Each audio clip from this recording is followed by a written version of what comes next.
There's your notification on my phone, I guess. So I'm live. I'm live to the world. We're live to the world. Hold on, let me just. There's your notification on my phone. All right, I can hear us. All right, so yo, I guess we're live finally. What's up, Adam? Adam is first, man. This is probably about the third or fourth attempt at trying to get this live chat going. But let me go ahead and introduce my guest, who is been co-hosting with me for the past couple weeks, and he's going to continue to do so. His name is Jose from Comics and Stuff. Jose, say what's up, bro. What's up, bro? How you living? What's going on in your world? I is doing pretty good. I'm excited about doing this live show with Edwin. It seems like it might be an ongoing thing, which I'm totally open to. So I'm excited, man. Just got off work, shaved for the show, so I could look pretty for you guys. Look for.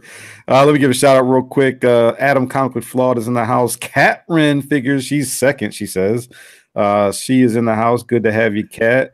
This guy named Comics and Stuff is in the chat. Vernon Johnson, Gomez, the comic collector. What's up, Gomez? Blade Runner, Jason Smith, Postal Smith. He's getting all those comic books from your mail, so be careful with your stuff. I'm just playing. He doesn't do that. I'm just playing. But yeah, so thanks for everybody for joining us. I know there's going to be more. It's going to come along as we progress through this this little episode. But Jose, why don't you let's get some plugs in. That seems to be the time that we can do this. Go ahead and plug in what you're doing, what you want people to go to, and whatnot. Oh, I guess the first thing off the top of my head would be just like we're doing this live show Friday evenings.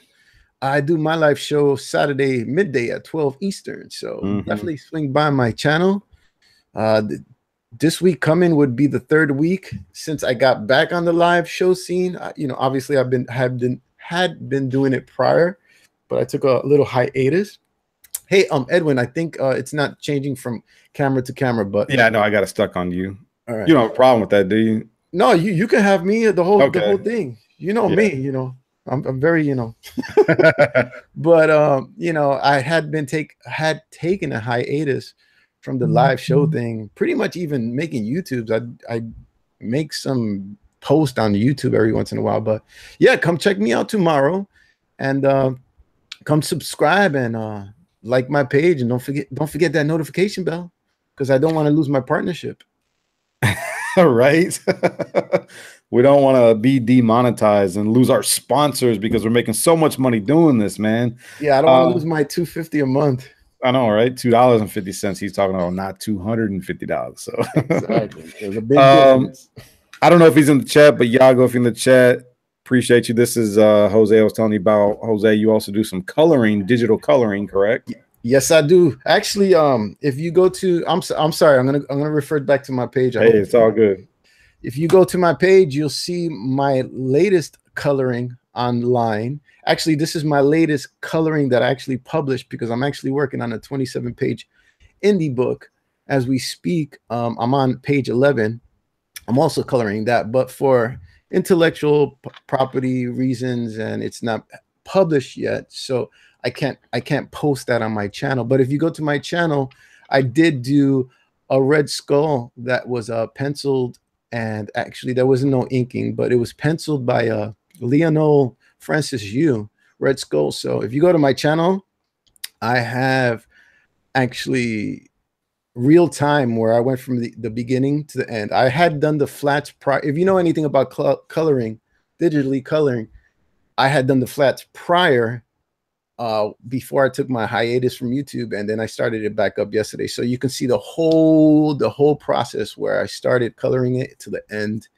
I've been doing that. I've actually, if you guys didn't hear last time when I was on the show with Edwin, Strictly Comics, I had taken a hiatus because I took a course with Chris Soto. He's a well-known colorist and works for the two big publishers and everything. To make a long story short, that's what I had. That's the reason why I took a hiatus from YouTube, because I wanted just to focus on honing my coloring skills. So I learned a lot from him. So definitely come over to my channel if you're interested in the whole creator side of comic books as well. Thanks, man. I Yeah, appreciate that, Edwin. you've been doing that for a while, and I know it's very time consuming, but yeah, I think you do a good job, man. Also, don't forget, you know, if you guys need to get some pressing done and you're in the Florida, surrounding Florida area, hit up Jose. You know, it's so weird to mention on your show that I'm a presser because you're a presser too, but at the same time, Edwin and I have spoken about this. There's so many customers out there that it doesn't really matter, but I just have to recondition myself to promoting my pressing skills when I'm on his show. So, but I appreciate him saying that. Yeah, we both press comic books for sure. I've been doing it. Yeah, well, I think there's more than enough work to go around for everybody to see. And, I mean, we talked about this in the past, man. I haven't even had the opportunity to press my own stuff. As a matter of fact, I had to put people's stuff on hold for like a week so that I could get my stuff pressed because a guy was waiting on me for a submission to CGC. And I'm like, bro, I'm not ready yet. I'm not ready yet. And then finally I got stuff ready, and he had already sent off a submission, and now I'm kind of getting on his second round. So those won't go out till probably at the end of this month. But gotcha. There's definitely more than enough work to go around. So it's all good. I'm not worried about that. So here's kind of the agenda tonight. As you can see in the title, we are going to be talking about the top 20 highest selling comic books of the 1990s. But it might not be what you think it's going to be. And here's why. We're going to start at number 20 and work our way down. Now, before I get into this, I must say that there was not a lot of data available for what it is that I want to do. There just wasn't a whole lot of information. So I did a little bit of digging. And what I did find, I believe to be very accurate, but I just don't have the numbers for everything that I did find. I have numbers of comic book sales available for number 1 through 8 or 1 through 10, but anything beyond that I don't have. And the reason being is because Diamond, and there was actually another company, I forget the name of it, was not making the numbers available to everybody. So that's why we don't have a lot of the information available to us. As a matter of fact, if you go to comichron.com, I think it's COMICHRON.com, something like that. KEY.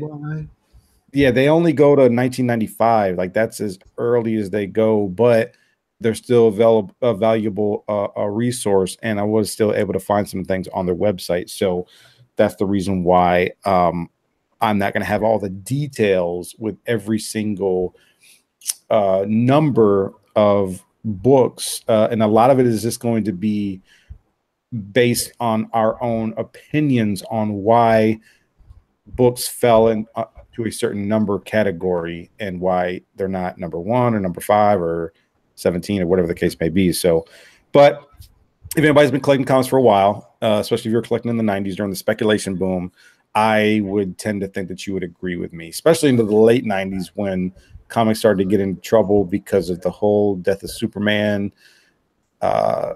Didn't pan out the way people thought it would. They couldn't put their kids through college with all of the Death of Superman and Return of Superman polybag books that they bought. So yeah, but anyways, oh, and then also what I'm going to be doing is we're going to be giving away some free comics today. I talked about that in previous weeks. I was not ready to get around to it. I'm still kind of not ready. There's 1 or 2 more books that I'm looking for, and I'm going to let Jose jibber jabber here in just a few minutes so I can look for them because I want to do some giveaways. I've stated that I want to do that, and I plan on doing that tonight. We're going to do it like how we've done it in the past with the affordable auctions that I've done. Okay. I'll just ask you guys some random questions, and then what I'll do is like the first 5 people that get the question right, we'll put you in a randomizer, we'll randomize, and then at the end of the show, we'll do the raffle, so to speak, the randomizing thing and determine who the winner is going to be. What books am I going to show? Not sure yet. I'll let you know here in just a minute. I'm going to let Jose ramble for about 2 or 3 minutes, and then I'll be right back. Is that cool, Jose?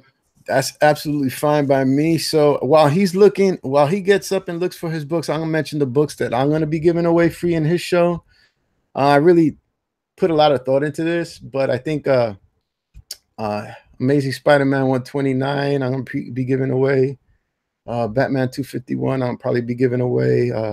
Uncanny X-Men 266.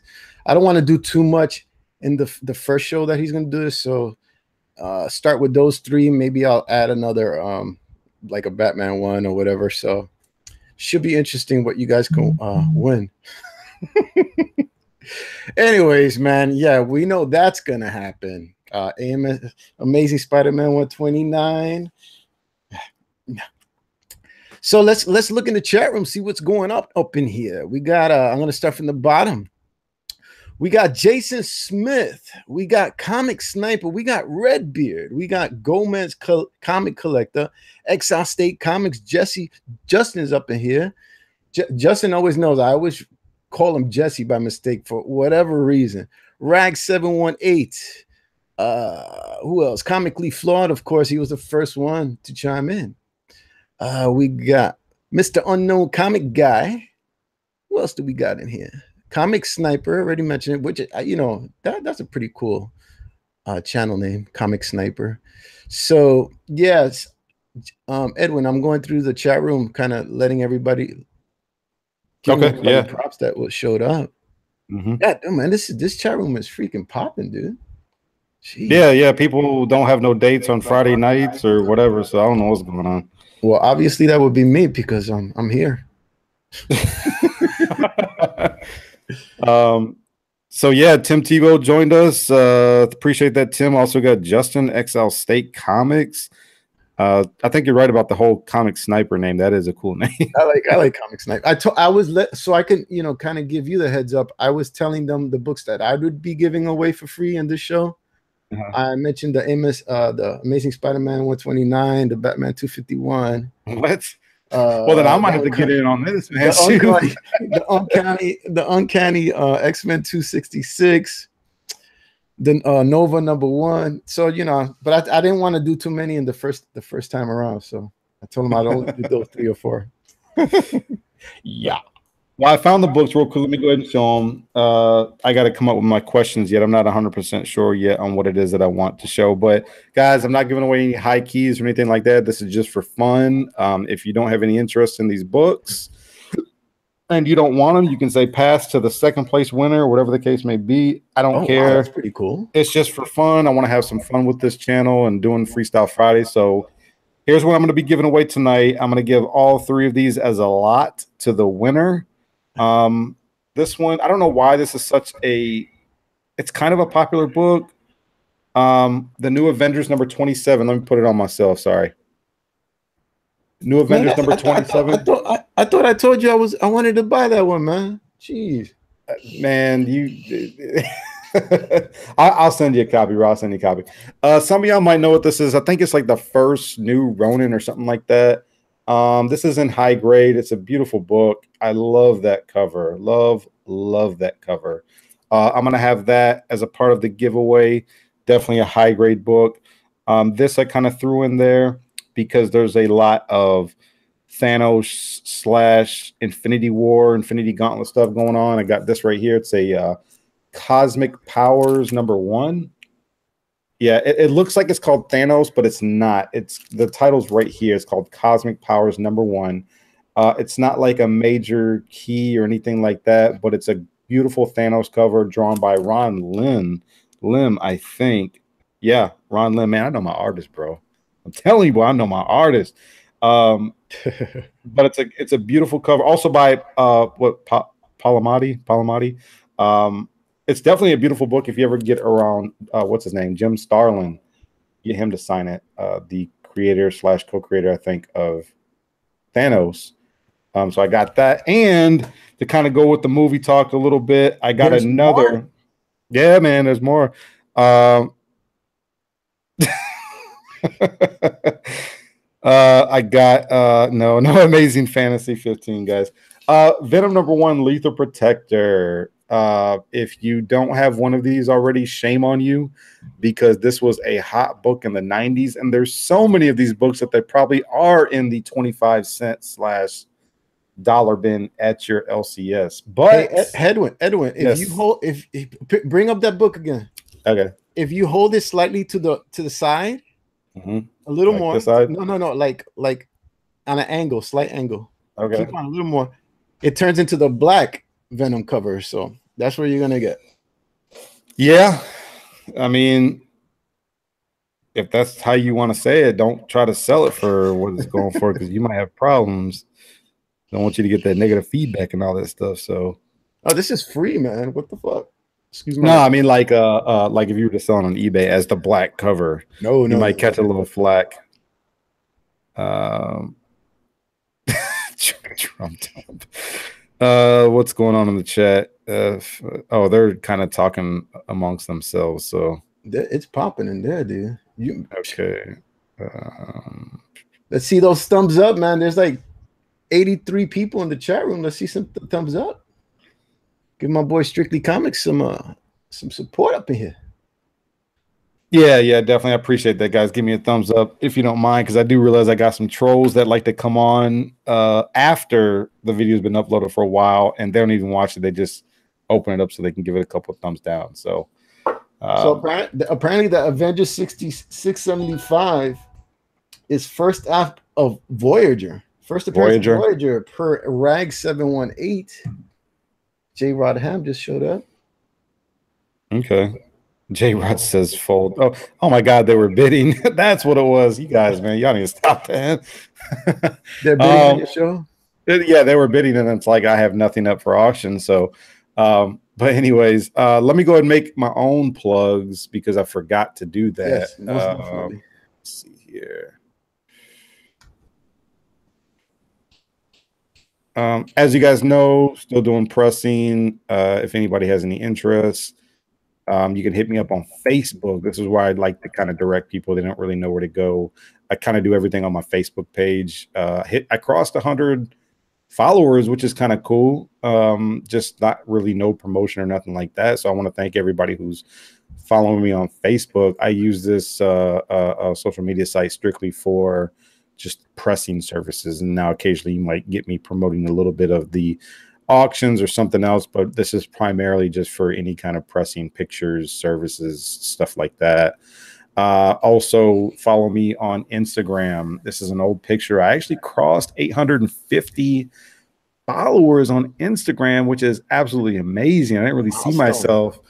Well, yeah, almost. That's I'm looking forward to that 1,000 follower mark, which is amazing, because really all I do is just post a lot of really cool pictures of books that I think are cool. That typically is what people really just want to see, and so that's what I post.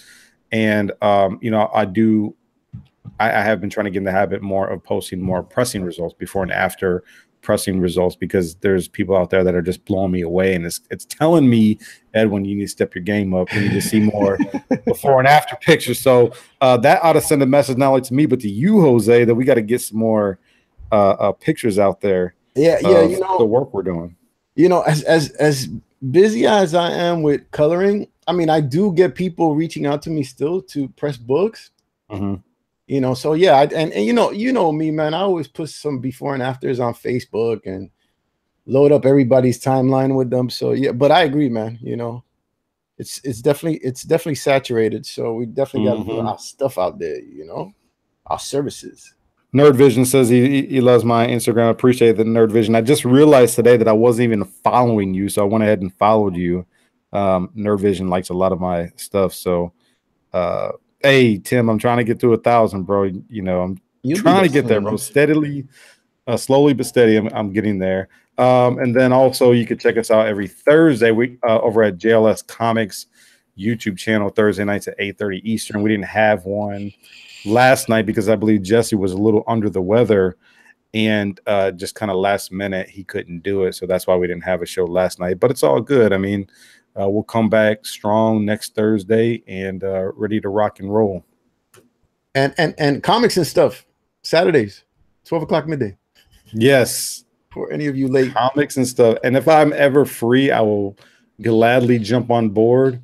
Actually tomorrow our third panelist had to cancel because of a family thing. I'm not going to get into details. That's his business. But there's going to be a third slot open tomorrow. Who's ever interested, if Edwin can't make it, you know, who's ever interested in being on the third slot, definitely reach out to me. And I'm glad that you said that, because I actually want to get people on this show as well. Just Right. people who have never been on here before, people who are constantly communicating and engaged with the community. I just want to do stuff like that. Just kind of have you come on and we'll just wing it and just talk about comics and stuff.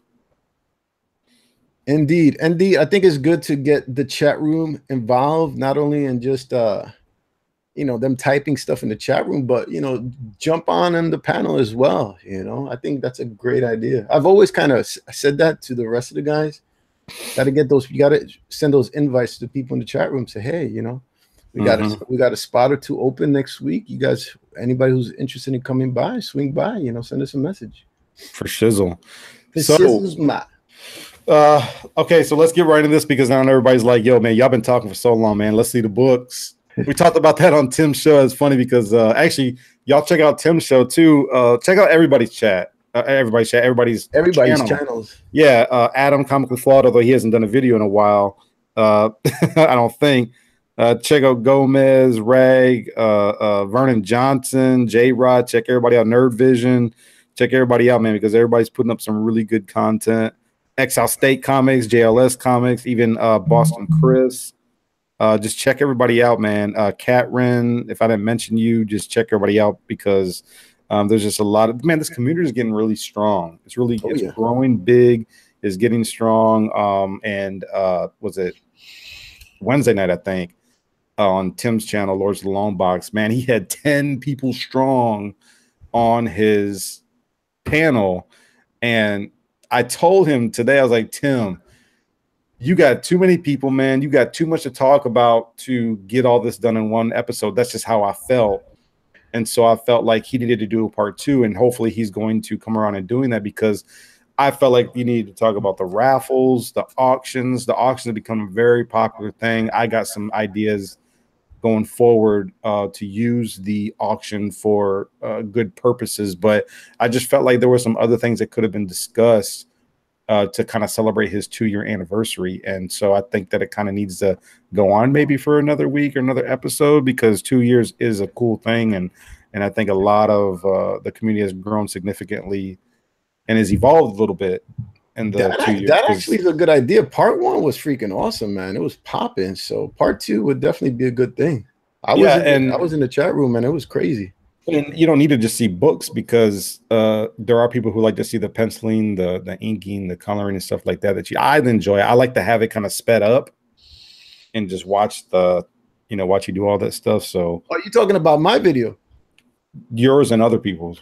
Yeah. Oh, I'll do like speed. I'll do speed laps too of my videos, because it goes from an hour and 45 minutes to 15 minutes. So yeah, people who aren't just interested in seeing the whole coloring process from in real time. So I'll definitely do some speed laps videos as well.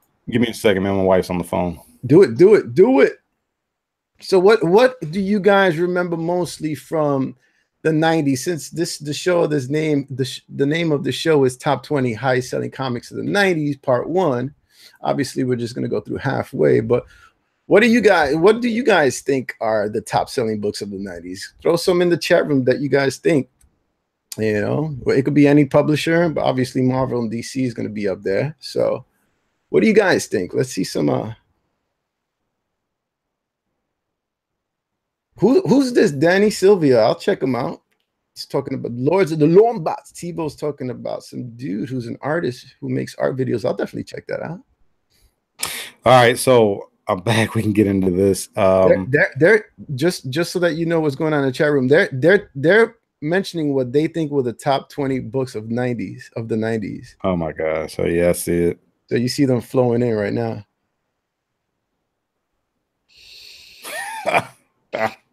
This is going to be good. This is going to be good, because I think there's going to be some people that's going to be surprised, and maybe some people that's going to be disappointed. Okay, so let's do this, because I got to get my questions ready, and we got to kind of talk about this stuff. Let me share my screen. Let me see here. Okay, yeah, this is going to be good. All right, so at number 20. Drum roll, please. at number 20, Witchblade Tomb Raider, issue number 1. Now, again, there's just not a lot of data, not a lot of information available to us. They can see that picture, right, Jose? Yeah, they can see it. Okay. I thought it was another cover though. I thought it was. I guess the book that I thought it was the half issue. There's about. Well, no. It just said number 1. It didn't say half, but there was actually about 4 or 5 covers to this book. And we don't have to mention who are the creators on here. We got Silvestri, and who else was on here? Weems. Michael Turner did 1 or 2 variants of this. Right. And the cover that you're showing right now is gorgeous.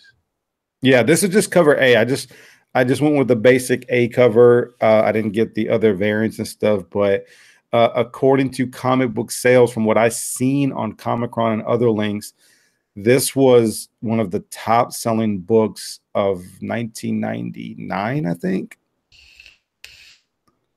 What were you doing in 1999, Jose? Dude, I was chasing women. I was chasing women in Manhattan nightclubs, man. Shit. Okay. People are chiming in about the halves, and they're right, man. Those Wizard halves were pretty popular. I think a lot of people were buying the Wizard magazines just to get the half mail-ins, the half cover mail-ins, because it was kind of an exclusive thing, so to speak. I have to admit, man, some of the books I saw on this list, I was surprised. So, but I mean, reading into them and knowing what I know about the books, I could see how they made the list for sure.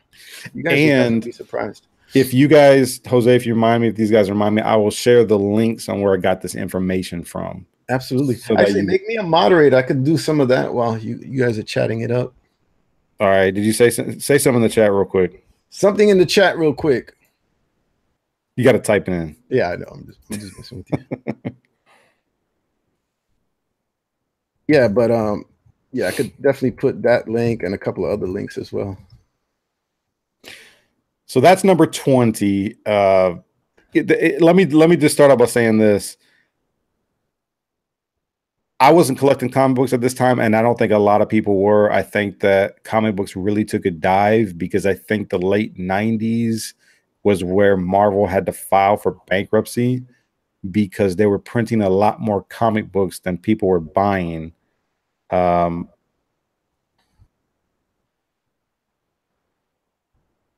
so, well, when did Image come into the scene? Type one more thing, Jose. Type one more thing for me. When did Image come into the thing? You know, Image came in 92. You know, they saturated the market as well. Yeah, well, everybody did because, like I said, they were printing way more books than they were selling, and that's probably the biggest reason why they had to file for bankruptcy. So I think that even though this might be kind of a surprise to people, I also think it's partly because they just weren't selling a lot of books. So this, in my opinion, they probably sold maybe, I don't know, anywhere from 200,000 to 400,000 copies.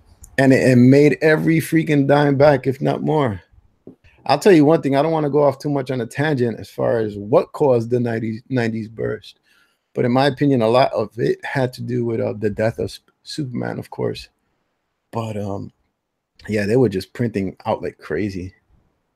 Go ahead and say something else in the chat, bro, so I can make you a moderator again. Let's go ahead and number 19. This, let me see here. Right here. Ah, yes. Fathom number 1.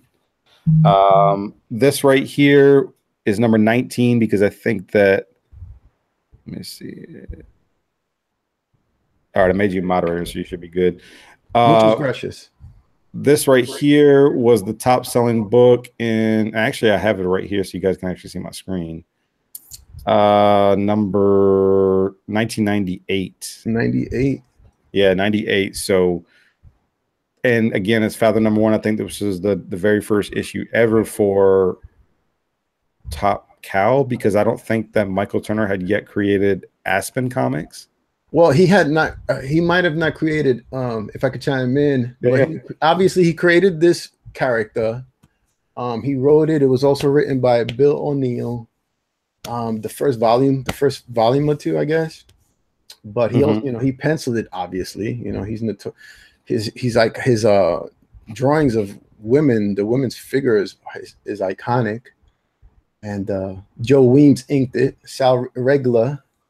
Who else? Got He was kind Jonathan. of the J. Scott Campbell of his day, right? Like before J. Scott Campbell became. I think so. I think so. I'm not sure 100% though. I'm not sure, but I think you're right. Michael Turner was a beast. He was a beast. And And I then felt like he could have on, got better, man. I feel like he, there was room for improvement.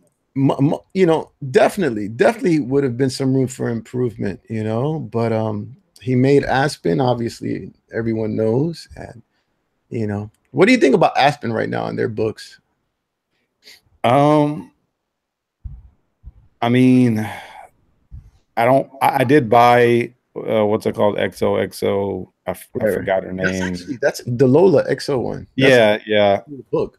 I bought the first volume and I got halfway through it and it was good, but I just ended up losing interest. I would like to finish it because I've already started it, but will I continue to buy that series? Probably not. I just bought it because we had the Jesse had the CFO, CEO or something like that, chief Yeah, what's his name? whatever. I forgot his name, but he was on the show and really it was just out of support for him coming on. I kind of wanted to support uh Aspen Comics, but it isn't that there's anything bad about them. I think it's just mostly because I'm so far behind on reading that just getting into something new, I would just be buying it just to be buying it. I probably wouldn't even.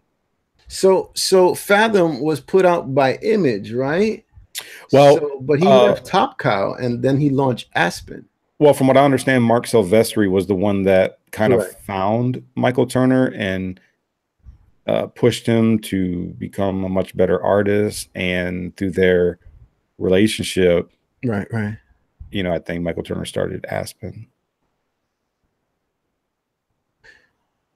Very, very interesting. So, man, they're kind of chatting it up way more than I can keep up Do with you right know what now. other publisher did Fathom?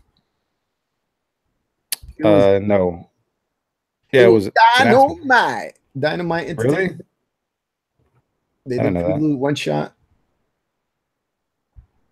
Yeah, I didn't know that. I'm just reading this from the site. Oh, okay. So that's number 19. Let's go ahead and get to number 18 of Let's the do time. it. Number 18, top book of the 1990s. Does anybody know what the heck this is? Oh, Superman 123. This is one of the highest selling books of 1997, I think, 97, 98. 97. Yeah, this was the first time that the Superman blue costume uh, came to everybody. Well, it looks like Jason Smith has this one, and he's going to put it on his next auction and in Legend Show. Ron uh, Fez, Dan Jurgens, Joe Rubenstein, Patrick Martin, cover art. Rubenstein's on there. Yeah. Joe Rubenstein inked it. Rubenstein did everything, bro. Yeah, he was all over the So place.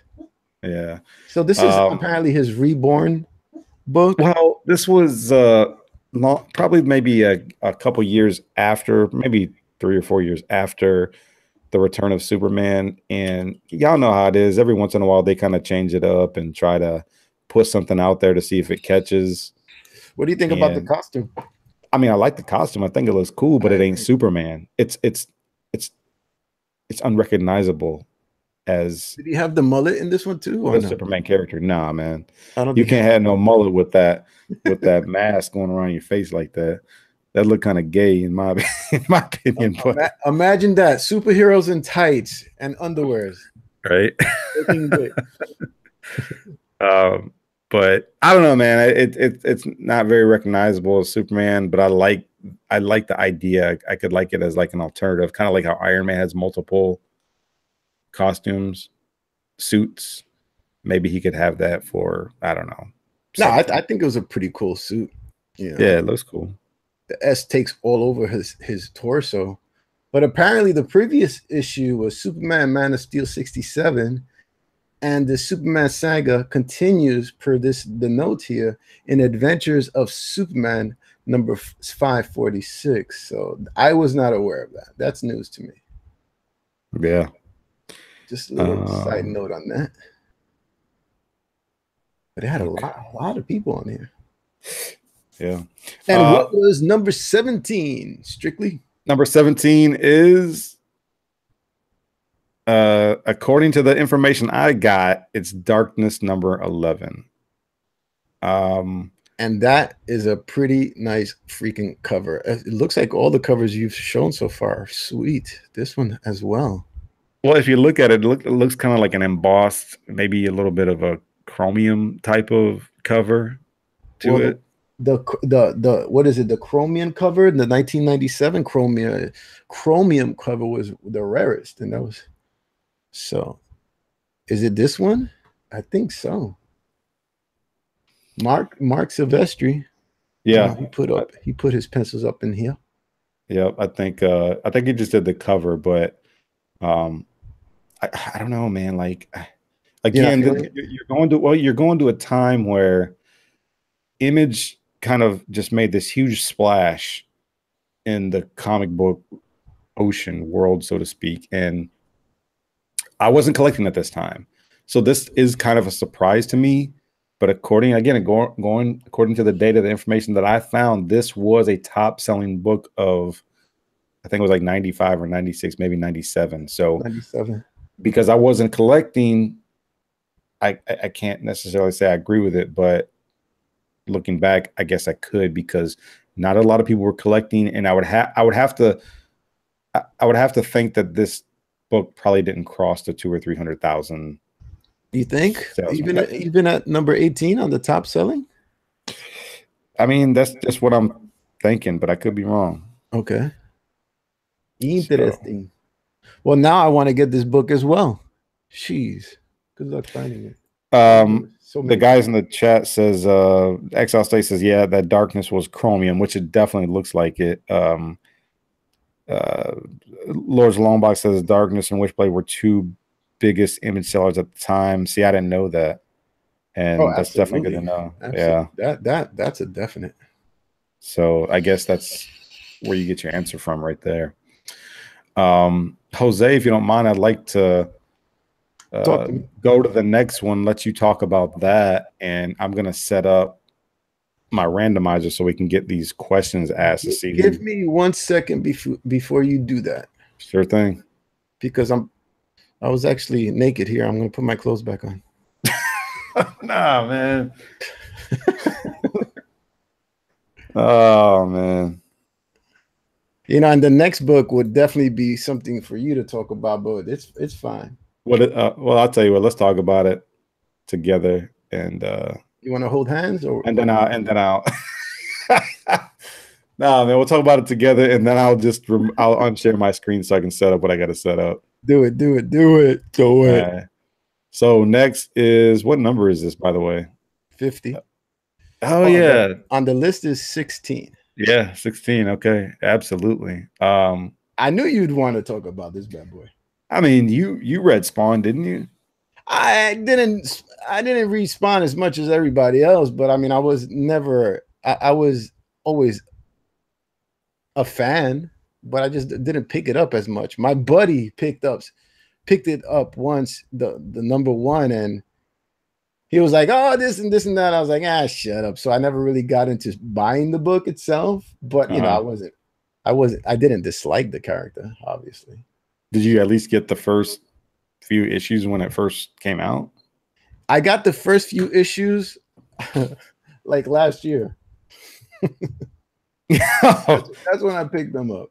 You really were out there chasing women, and comic books was just a far I got more stories about that than definitely picking up comic books.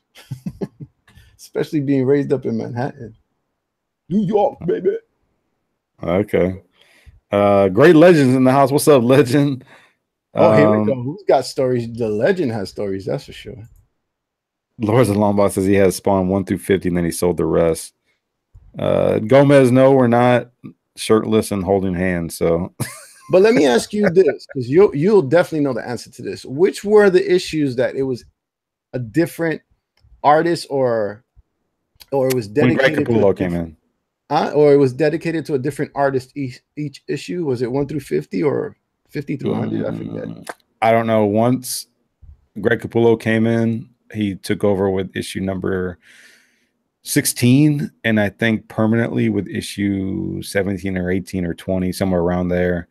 And he says that he's claimed to have done either close to or just over 80 issues of Spawn. I forget which were the issues that they dedicated to an artist. Each issue was a dedication to the artist. I think it was 100. They definitely did that on 100. Oh, okay. So it was consecutive. They did, from if it started at 100, it probably went through like 100 through 150 or something to that effect. I'm not sure. Yeah, sure. I don't know. Don't quote me, YouTube. But that is kind of a milestone for indie comic book. I mean, number 50. Yeah, oh yeah. I mean, you're talking indie here, Image. So why are people knocking the new books? I think the art is out there for sure, but especially the one like the last issue or the one prior where they had the black girl, right? The whole cover, man, that was freaking awesome looking book, dude. I'm digging it. I'll probably buy it now because I'm digging the artwork. Yeah, I don't remember.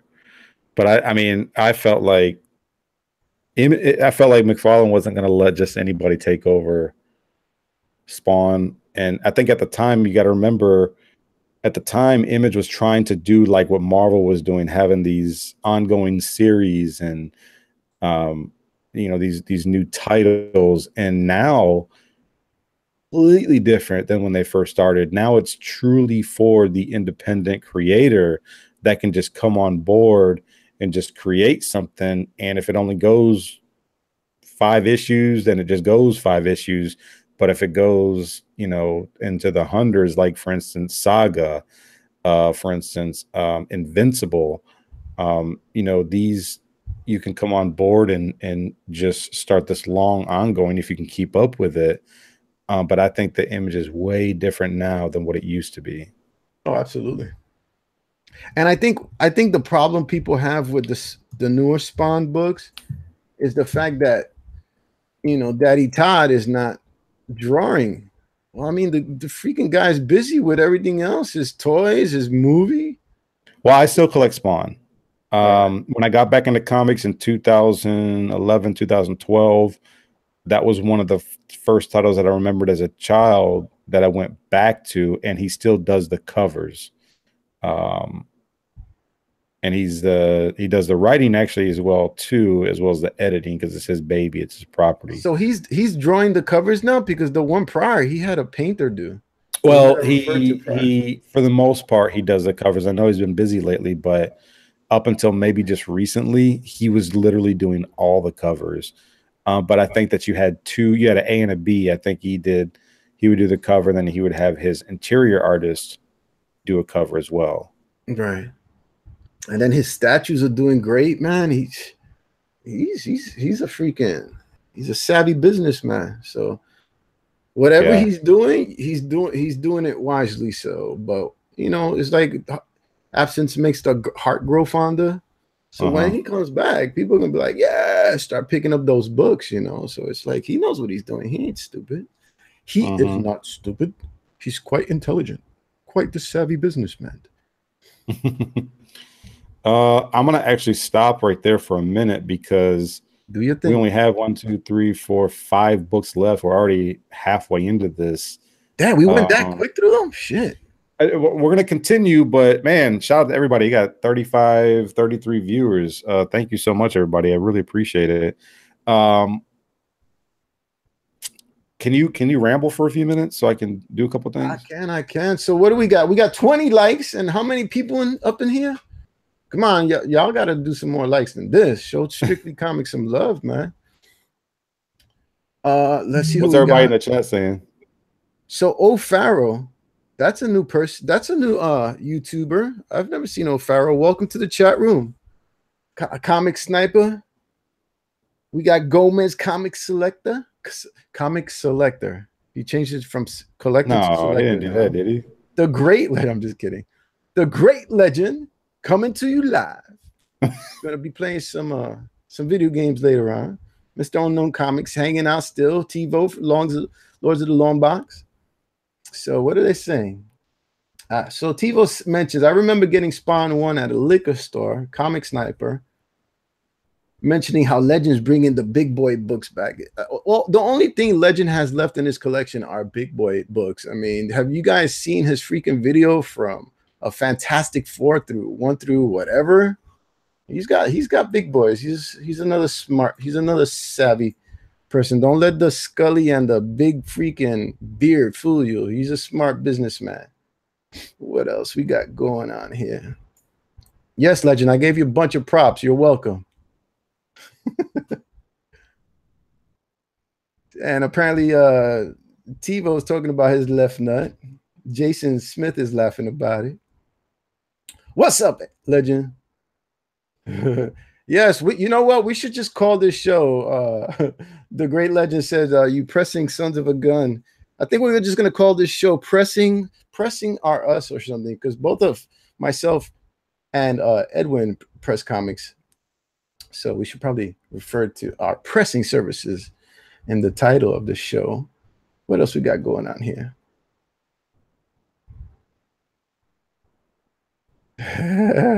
Love you too, Legend. Love you too, brother. Let's see what's going on here. Everybody's saying what's up to each other.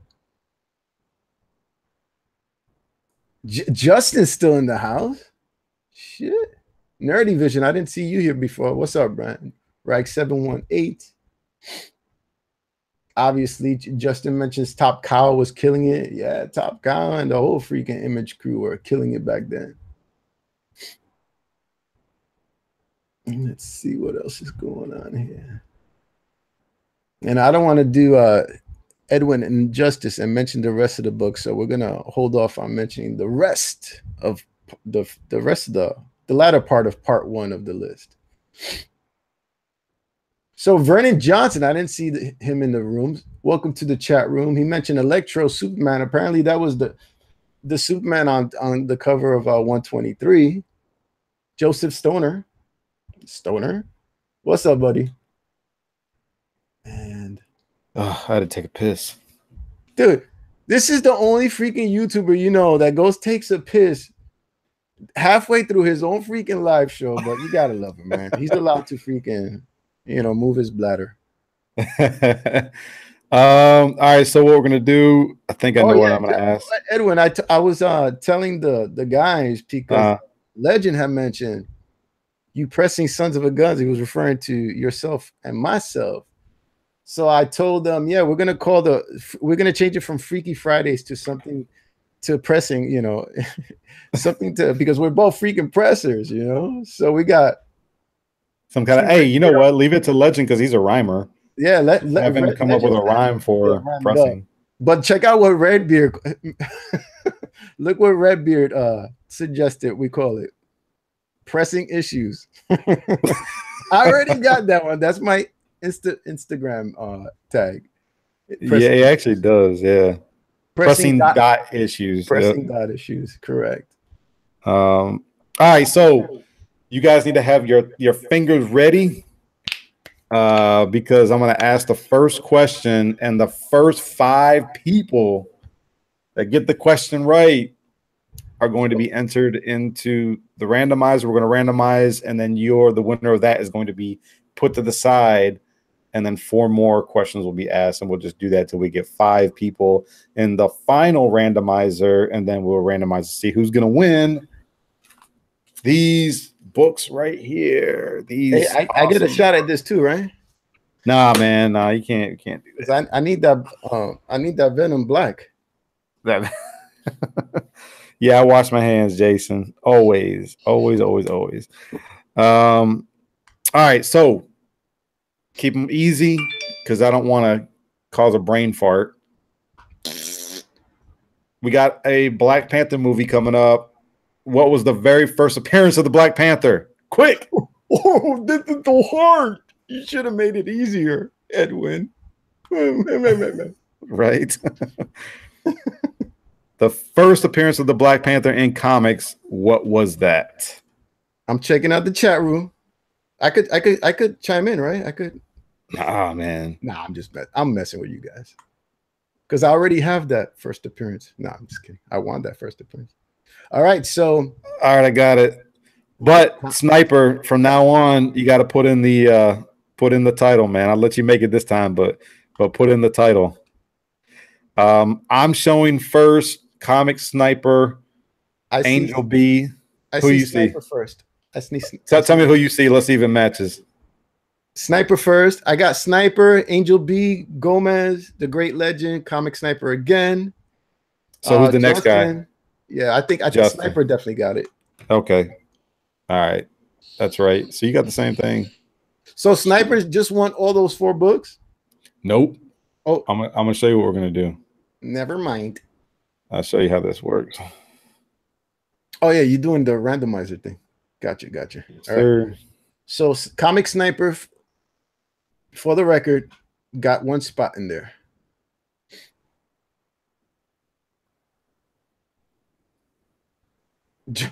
Jason Smith says Jungle Fantasy. No, that wasn't his first. He had his own. It wasn't Jungle Fantasy, Jason. Come on, get your comic books right. I'm just messing with you, man. Do a little dance now. All right, I got it. Let me go ahead and share my screen. Do it. Do it. All right.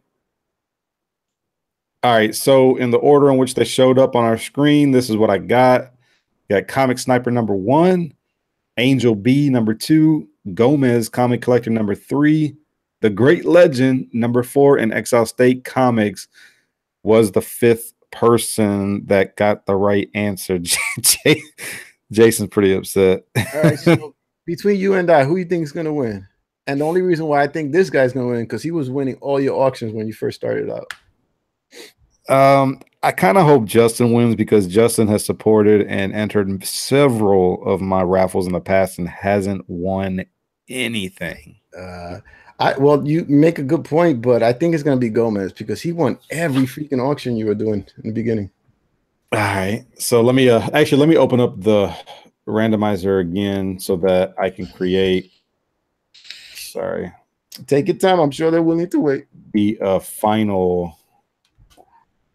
Take your time because, you know, to keep on that YouTube partnership, you got to show a lot of minutes. So just take your time, man. Hey, we're going to go for 4,000 hours here tonight, people. I think we could do it. All right, let's roll our dice. We're going to roll 2 dice, and the number is, remember, for roll snake eyes, I'm going to roll it again. It's just too low of a number. So roll the dice. Oh, 12. Am I sharing my screen? Yeah, it did come up for a second. Go ahead. I'm going to stop talking. Oh, that's the problem. I wasn't like presenting myself. But so I'm looking at the live chat and the double snake eyes shows up. Oh, okay. No, it's just my videos behind. That's what it is. Sorry. Excuse me. All right. So number 12 is what I rolled. So let's go ahead and randomize 12 times. Let me hide this. All right. Ready? 1, 2, 3, 4, 5, 6, 7, 8, 9, 10, 11, and the winner is. Oh, look at that! EXILESTATE Comics. Fucking hey, dude! Congratulations, Justin. So we're gonna enter his name, and then we'll see who number 2 is a little later.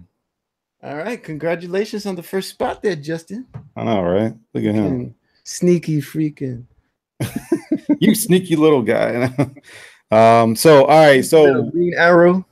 He does it like Green Arrow, don't he? Hey, I want to give props to someone who showed up in the chat room, man. All right. You guys have not seen any of his videos, definitely check him out and subscribe to him for sure. He's got quite the collection. Silver Age Dave, man. Pretty freaking kick butt. Thanks for showing up in the chat room, man. Silver Aged Dave. Yeah, man. He's got quite the collection. You guys definitely got to check out his videos. Let me guess, it's got like all Silver Age stuff. You would think, but they're all over the place. They're all over the place. Okay, great, some. And then you look at his top shelf. He has them like all up on the wall. I call it. You can use this word. You can use this term, your top shelf. Yeah, he's got some nice books. NLC Productions, man. I haven't seen that cat in years. He just popped up. I'm sorry, Edwin, man. No, you're good. I'm hogging up the conversation. No, you're good. I'm typing something. Far be it from me to hog up a conversation. Yeah, man. Man, you're very welcome, Silver Age, man. Definitely commendable collection. You know, even though I got some right here, but mine are all boxed up. That's just some of the collection. Yeah. What else we got in here? What's up, NLC Productions, man? Where you been, man? Where the hell you been hiding? All right. I just sent you a message. Uh-oh. So let me share my screen. I'm going to let you read that, Jose, and then I'm going to talk about what the next book is. What are we on? What number are we on? Like number 15. 15. We got 5 more books. So let's see here. Share my screen. So this was number 16 as far as the 16th highest selling comic book. Now, don't get me wrong, guys. Actually, let me make sure I'm sorry. Don't get me wrong, guys. I'm not telling you the highest grossing books of the 1990s. I'm just trying to display kind of what was the highest selling comic books of the 1990s, and this is number 16. So let's go ahead and see what number 15 is as far as the 15th most highest selling comic book of the 1990s. And Jose, feel free to chime in whenever you're ready, man. DC versus Marvel Comics issue number 4. This was the 15th highest selling comic book of the 1990s. Dude, which number this came in? 14? 15. Yep, this came in number 15. I jumped the gun. Dude, how many books did they sell of this? Do you know offhand? I don't know. Let me check my information. Well, I'll tell you one thing. It was written by Ron Mars and Peter David, so that was a big plus. Dan Jurgens and Claudio Castellini were up in the pencils. People are asking all 4 parts. Like, no, it's just number 4. And you know, actually, Jose, this will be a good topic of discussion. Talk to me. Let me share my screen. If I'm not mistaken, this was in 1995, and I could be wrong, but I feel like one of the reasons why this was the quote unquote top seller of 1995, or one of the top sellers, is because maybe they were just running out of new ideas. And not only that, but here's the thing. Once you recapture that glory of selling millions and millions of comic books, you want to try to retain that as much as possible. And if I'm not mistaken, I don't think that DC and Marvel had a crossover until like 10 or 15 years earlier. Right. In the early 80s or somewhere in the 80s. You're older than I am, so maybe you could tell me. Hey, man, I'm not that much older. No, but I wasn't collecting in the 80s. That's what I'm saying. I'm just messing with you, man. You know, I can't really chime in on this book too much, but I have a great question for the next raffle spot. So once we get there, I got a great question for you guys. I'm sorry, I had to chime in. No, go ahead. So if anybody has had this and you read this, maybe you can confirm if you got this. Was it a good story? Do you agree with this? Again, there's limited data on what makes this the 15th highest selling comic book of the 1990s. Comic Sniper says I got a thumbs down. I got a troll already. It's all good, bro. That's Jesse, man. Jesse, you done. Oh, Boston Comics. Why did you guys thumb down freaking Strictly Comics? He's like the coolest guy in here. Let's see here. Silver says, does that mean high print run junk? Because these last two confuse me. Yeah, it's just Silver Age Dave. It's just the highest selling, so definitely a high print run. And I think that you can get your answer in the question that you asked, because you probably see all these books in the dollar bin to 25-cent bin. Dollar bin, yo. There's just so many of them printed, man, that they're worthless. They're literally worthless. Hey, do you want me to put the link to where we came up with a lot of this stuff? Well, you did the research. You can post it in the chat if you want. I don't care. All right. Yeah, I'm gonna throw it. But I'll put it in the description of the video. For shizzles. Sorry. Is that you? Yeah, my timer's going off. It's telling me that I gotta take these books out the press and put in some more, but I'll do it when we're done. I thought it was my pacemaker. Dude, if you got a pacemaker already, man, then you got problems. Connected to the hip. Oh, let me not even play like that. That's not even funny. But this was one of the top selling comic books of the 1990s. It ranks number 15 on our list. Apparently, Jose, do you have a question? Apparently, Jason Smith has it. Jason, are you going to put it up for auction in Legend Show? Oh, do I have a question? I have a great question. What you got, man? What you got? Give us something. You want to do a question for the raffle real quick while we contemplate the answers to this question? Yep, guys, we're gonna do another question. Jose's gonna ask the question, so have your fingers ready to type, because again, we're gonna take the first 5 people that answer correctly. And no freaking cheating, Jason. No cheating, damn it. So am I here on the screen? Yes, sir. I am on the screen? Yes, sir.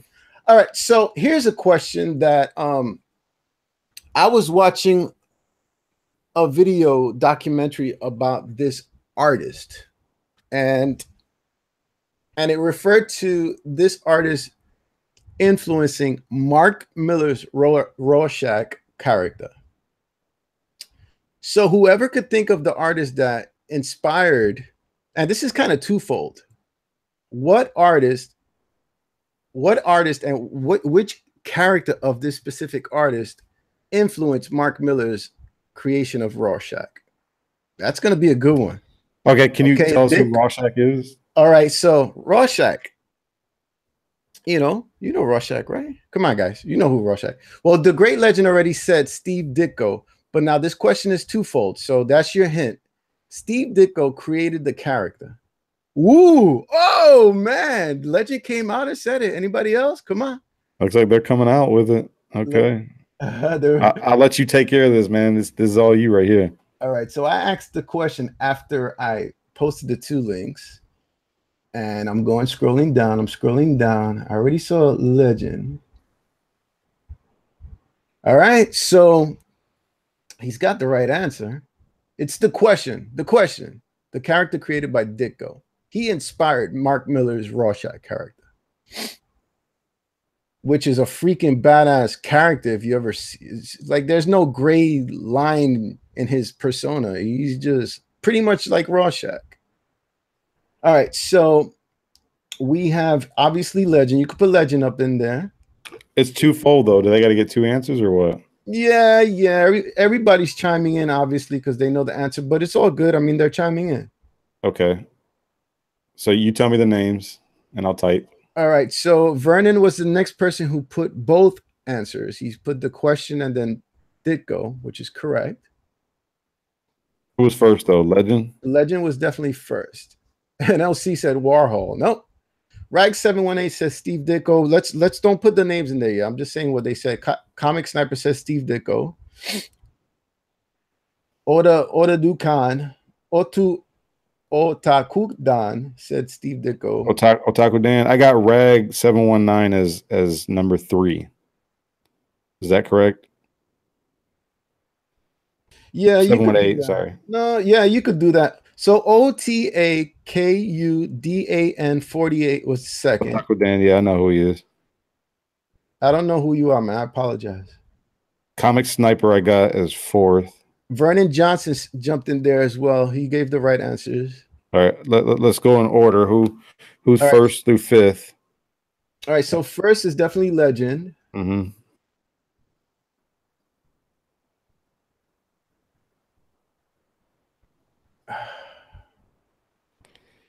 I got Legend. I got Rag 718. But okay, all right, and then Odo Kudan. Okay, then hold on. And then you obviously don't have the same thing that I got from what I'm seeing. Yeah, because I didn't see Rag 718 come in second. I saw him say Steve Ditko, but not the question.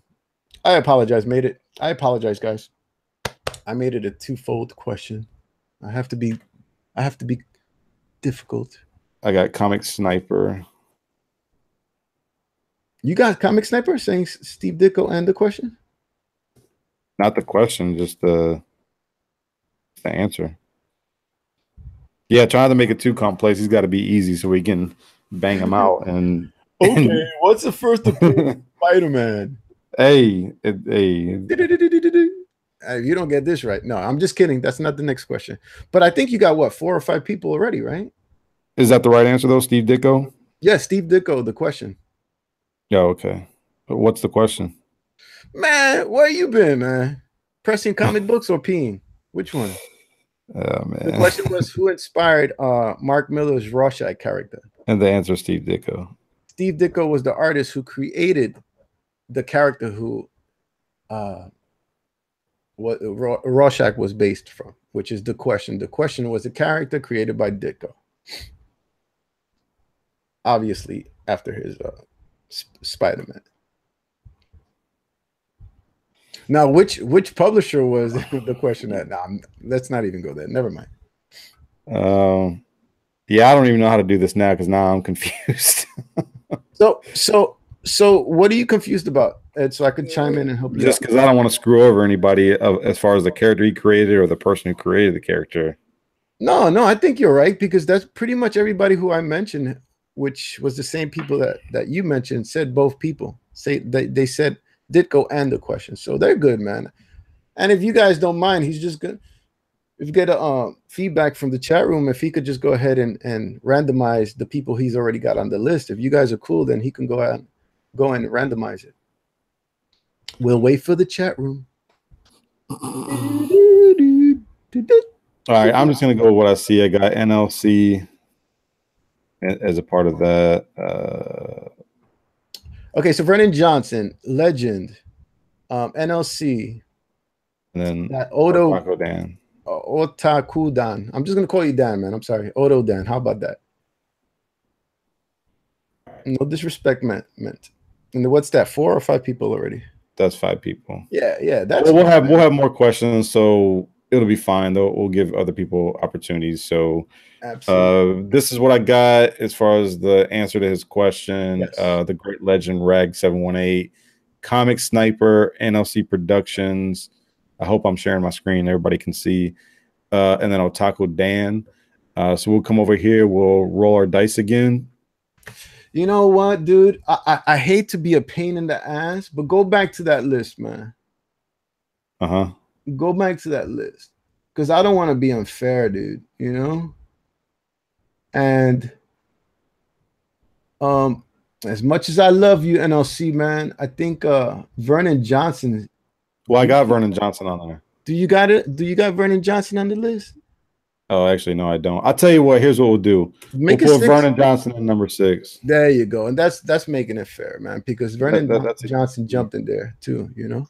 easy solve. So Hey, Vernon's in no there. offense, NLC Production. I'm just trying to make it fair, you know. Okay. All right. I'm a good guy. We're gonna roll our dice, and it's snake eyes. I'm not going with that, so I'm gonna roll it again, and it's 10. All right. So let's come on over here. Let's randomize. Man, it seems like you're only rolling doubles tonight. Yeah, I guess that's what it is. All right, we're gonna go 10 times because that's our number. 1, 2, 3, 4, 5, 7, 8, 9, and your winner for this round, Rags 718. So we're gonna come over here to our list.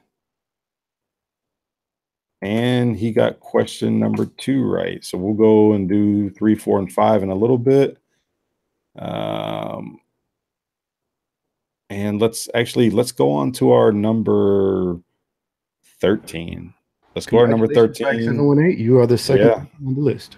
Yeah, let's go to our next comic book, and then I'll let Jose will kind of talk about that, and then I'll prepare the next question. So number 13, if I'm not mistaken, on our list. 14. 14. Is it 14? We ended off at DC versus Marvel. Okay. So here's the next one. X-Men Omega, or X-Men Omega number 1, however you want to call it. This was the 14th highest selling comic book of the 1990s. Who do you think that artist is, Jose? Come on, man. You should know this.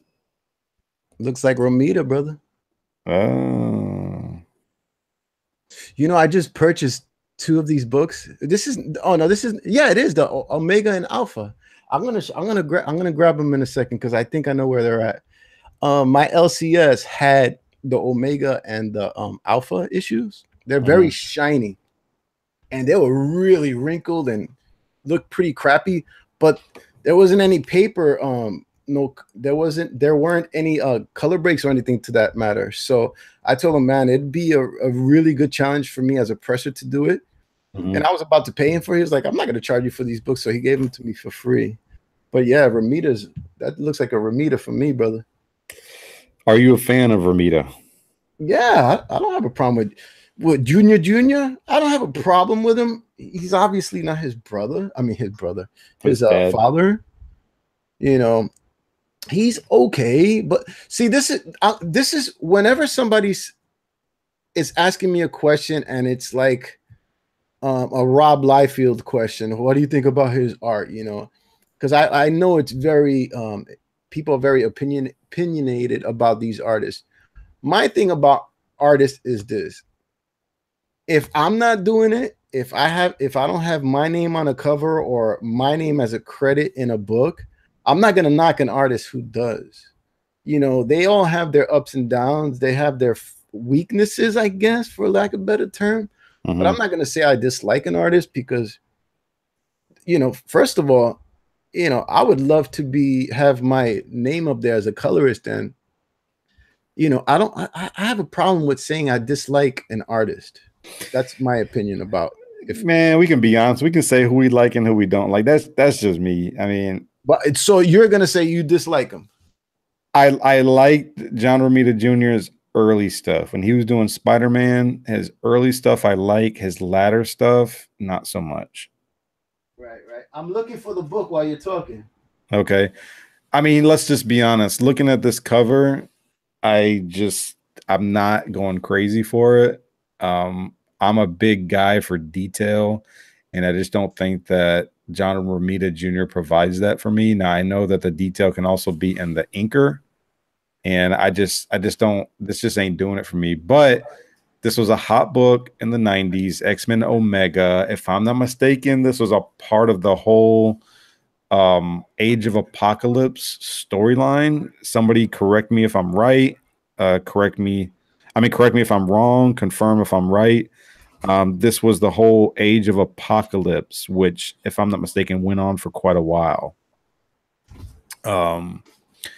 So yeah, this is your number 14 all-time highest selling comic book of the 1990s. And actually, I was looking in the chat, Nerd Vision chimed in. He says, LOL, I just realized that as we go down the list, it reveals which comics actually broke the 90s.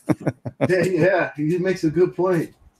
Yeah. And C. Woodward says it's also a wraparound. I believe that's right as well. I think that there were a lot of wraparounds in the 90s. So if you guys remember this book, then you're kind of tapping into your childhood there, because hey Edwin, let me share this share my screen for a second.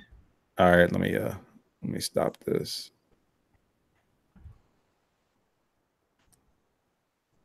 Let me know. It's on you. Go ahead. Check this out, guys. Oh, you got it. I told you. And I told you the story behind it. It was in such bad shape that I told my the owner of my LCS that, hey, let me try to press that as a challenge. But here it is. You were able to press it? I haven't pressed it yet. I've been too freaking busy to press it. Oh, he wants that book pressed? Well, you see, you now that you know how to press books, you know how hard it's going to be to press this book. No, but it's like $1 book is what I'm saying. It costs more to press it. Oh, that's why he didn't want to charge me. But you could see the page is see-through. The cover is see-through. And it's going to be a challenge to press this for sure. But yeah, this is the book right here.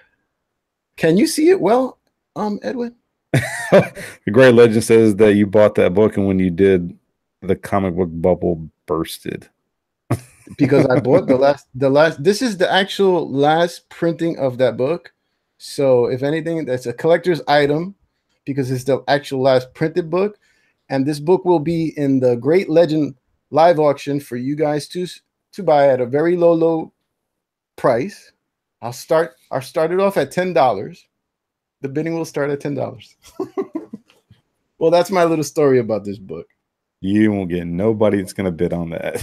Come on, don't say that, Edwin. You're going to jinx me. All right, so we're going to go to our next question. I think I got a decent question. Gonna make it easy. Don't want it to be hard. Get your fingers ready, because here it comes. This joint is jumping. It's really jumping. We're going to be getting a Venom movie, so I think it's only appropriate that we have a Venom question. How about it, Big E? What comic book title and number did the black alien costume first appear? What comic book title and number did the black alien suit who later becomes Venom first appear? Y'all better know this one, man, or you all gotta put in, you gotta give up your freaking comic book freaking collecting cards or badge, whatever. Oh my god. They're not even.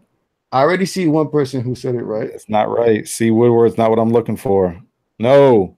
Yes, NLC. Yes, Vernon. Disjointed. Oh, you went really technical on the question. No, that's when it first appeared. Right. Jason Smith got it right. Gomez. War is 8. That's what I'm shooting for. That's where it first appears. So NLC 1, Vernon Johnson 2, Jason Smith 3, Gomez 4. C. Woodward, you can't win twice. Nerd Vision is the 5th one. How about if they say all 4 books? They'll get 2 spots. No, I'm looking for one book in particular. I could see why they have 252, but the alien costume first appears in Secret Wars issue number 8. Well, all 4 have already been mentioned. Secret Wars 8, 252, 141 team up, obviously, and apparently ASM what was it? 298. Yeah. Yes, sir. All right. So who's on the list, bro? All right. I got Vernon Johnson. I got NLC number 1, Vernon Johnson number 2, Jason Smith number 3. Jason Smith deserves to win it. Gomez wins all the auctions. He doesn't deserve it. And the 5th person I saw was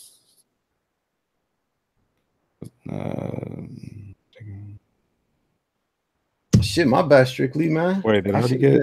Or wait, no, I didn't. I should have been sharing your post. I'm going to share it a bit now. My bad. Or no, C. Woodward is the last one.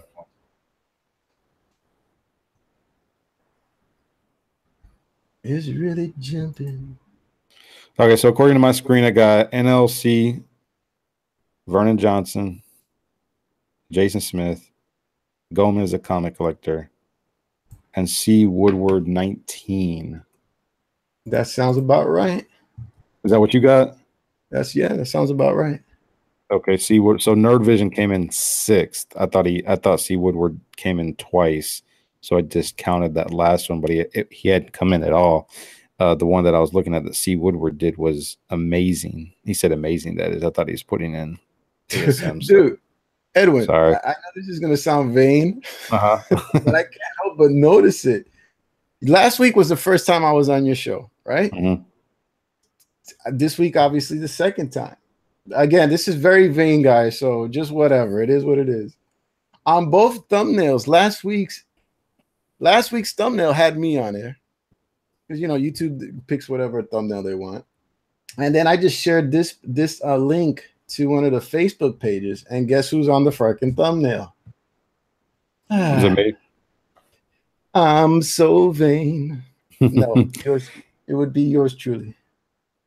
The Great Legend says the answer is on the book behind Edwin on the wall. That's right. I forgot about that. There you go. Yep. All right, let me share my screen. We'll go ahead and roll on and do this randomizing. You got that Michael Turner cover there too. Yeah. All right, so we're gonna roll our dice real quick. It's on 10, but we're gonna roll it again, and it's 4. So if everybody can see my screen, which I'm assuming they can, we're gonna roll the dice 4 times, or we're going to randomize 4 times. And here we got our list. NLC, Vernon, Jason, Gomez, C. Woodward, and randomize once, and twice, and 3 times. And let me check my dice again. 1 + 3 is 4, and the winner is C. Woodward 19. He is the winner. Congratulations, C. Woodward. You have gotten the 3rd spot on the raffle. Yeah, you got that. All right, so 2 more questions to go. Jose, I'm going to let you think of the next question. And I'm going to make my questions hard, man. Don't make it hard, man. Don't make it hard. Don't do that, man. All right, so let's continue. Let me see here. So that was, Jose, what was that, number 14? That was number 14. Look what's coming up in 13. Amazing. Joseph Stoner says he was typing out the whole title. Joseph Stoner, it's whatever. I mean, if somebody does SW8, I'll get it. ASM, I'll get it. You can't just put in a number, like a number 8. Like, it's because that really it tells me something, but not completely. It's like half the question. So acronyms are fine. I'm cool with that. As long as I'm able to, make out what you're saying. So, but all right. So the I'm sorry, Jose, what we're on. This was the next book is number 13. That was 15. That was no, you're going the wrong way. 20, 19, 18, 17. 16, 15, 14. So the next one is number 13, right? Correct. Number 13, all-time highest selling comic book of the 1990s is just what we were talking about earlier. DC versus Marvel Comics #1. This is your 13th highest selling comic book of the 1990s. Not to get confused with 15, which was DC versus Marvel #4. Yeah. Yep. #4. So, and that's typical. I mean, usually the #1 sells higher than the other issues. But you know, if the story is strong, it's good, or you're getting a first appearance of a character or something like that, then sales will spike up. But I could totally see why this was higher than issue #4. And I think that one of the reasons why #4 was on there because people wanted to see the climactic ending to the 4-issue story. So it was only a 4-issue limited run? Yes, sir. Indeed. I was not aware. So can you name all the characters on the cover? So that's interesting though. I mean, because again, it goes back to what I said about I think that this crossover was just something that we're trying to do to keep fans interested. Marvel promoted DC, DC promoted Marvel. It was just generally all around good for comic book sales. It wasn't like we got to get over on Marvel or we got to get over on DC. It was just coming together to try to keep comic books interested to buyers. My question is, who drew Wolverine on this cover? Please don't tell me who it is. Who drew this? It looks like Dan Jurgens. Did you see Rubenstein was still inking? Rubenstein was inking. He was all over the place. Jurgens and Castellini. Interesting. Yeah. So, do you have another question for everybody in the chat? Well, one more question to you. When did the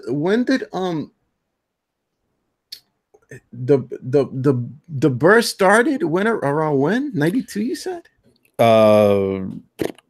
Speculation started in the early 90s with the death of Superman. Gotcha. And I don't have a question just yet. I was looking at myself on the screen. So all right, I can come up with something. I'll let you come up with the last question. Can you do that? Can you maintain that? Yes, the sir. Last question. Make it easy, not too hard, not too complex. Aye, Captain. Let me see here. What could I come up with? I'll stick with I think gosh. I'm just gonna keep it with Marvel for right now. Just because we have a lot of Marvel movies coming up.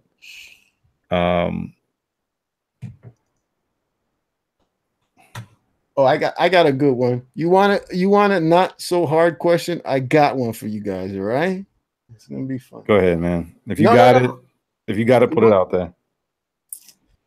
Okay, here's a question for you guys, and if you guys don't get this, I'm gonna go through this camera and strangle you guys, even you, Jet Legend, with your. So everybody, pay attention because Jose's gonna ask the question. The first 5 people that get it right is what I'm gonna put into the next randomizer. Okay. This question is for you guys. What is Batman/Superman's mother's name? We're officially making that a question, right, Edwin? First name? First name of Superman and Batman. Mom. What is the mother's name? Or the mother's name? Come on, guys, please. NLC got the first one in. Captain Yanks got the second. Justin's up in here. Vernon and the legend. All right, those are the first 5 I see. It's Martha. Come on, guys. I told you I'd make it easy. Damn, everybody's chiming in. BX New NYC 76. What's up, man? You're new to the chat room. I've yet to see you. Welcome to the show. So you want to cross-reference your chat room? I'm going to go by who I saw first, or do you want me to just go by the first 5 I see? We can just see if it matches, but I think it matches. What do you got? NLC Productions first, Captain Yanks second, Justin fourth, Vernon Johnson, and then the legend. The legend. So NLC, Captain Yanks, Justin, Vernon, and legend.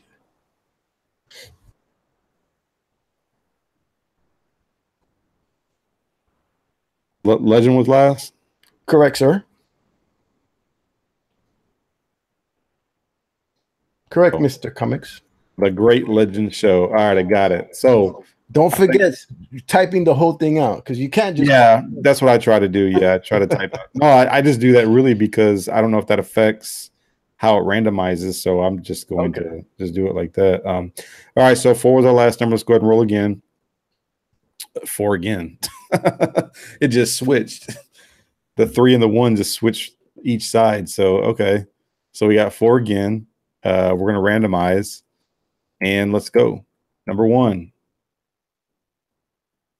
number 2, number 3, and last I checked, 3 plus 1 is 4. And your winner for this round is Captain Jenks. Is it Yanks or Jenks? Captain Jenks, congratulations. You are now the 4th person on the random. Oh man, we got 1 question left. Oh shit, this is getting interesting. It's getting intense, man. I know, man. Pretty intense, man. Let me see. Spell Google. That's the next. No, I'm just kidding. Let me see here. Let me hide this real quick. Stop presenting. Legend snapping on some people over here. Is he getting on though for not answering these easy freaking questions? He's snapping up here. Next thing they're gonna be doing is doing mother snaps, mom snaps. All right, they're kind of. Let me see what's going on in the chat because they're talking about Jason. Jason did show up, but he didn't show up first. He showed up like 1, 2, 3, 4, 5, 6, 7, 8, 9. He showed up 10th. So I don't know if it has to do with your internet connection or what, but I could do a screenshot of mine and share it with you. Hey, I was waiting for somebody to say this, but Nervision, no, we weren't talking about Kal-El, Superman's birth parents. He said name of both Bruce Wayne and Clark. But didn't you guys get the gist of the question? I mean, come on, need I explain the gist of the question? Yeah. Do I really? Come on, the one of the latest movies. Maybe Superman versus Batman. Batman versus. All right. Comic Sniper says, no fair. I didn't watch Batman versus Superman. Sorry, man. You should have had that Cody on that Fire TV stick. That's how I watch all my movies. So let me remind everybody, this is what you guys are trying to win tonight. You're trying to win New Avengers number 27, which is a pretty high grade copy. Okay, I got 2 of these, so I'll send out the highest grade that I got to the winner. Cosmic Powers number 1. A little bit of Thanos action right here. I think this would be a good book to get a signature. Hey Edwin, man, I need to put the brakes on. Sorry, dude. Well, Silver Age Dave just got back and he's asking if we can start all over. So I think we should just start all over. Really? Start all over just for with my poker face on.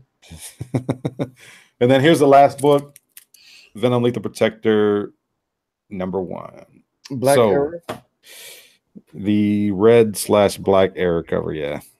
It's not the Black Arrow. I'm just being silly. It's Friday and I did not have a drink. Speaking of which, I'm probably gonna get me a drink here pretty soon. So what are you getting?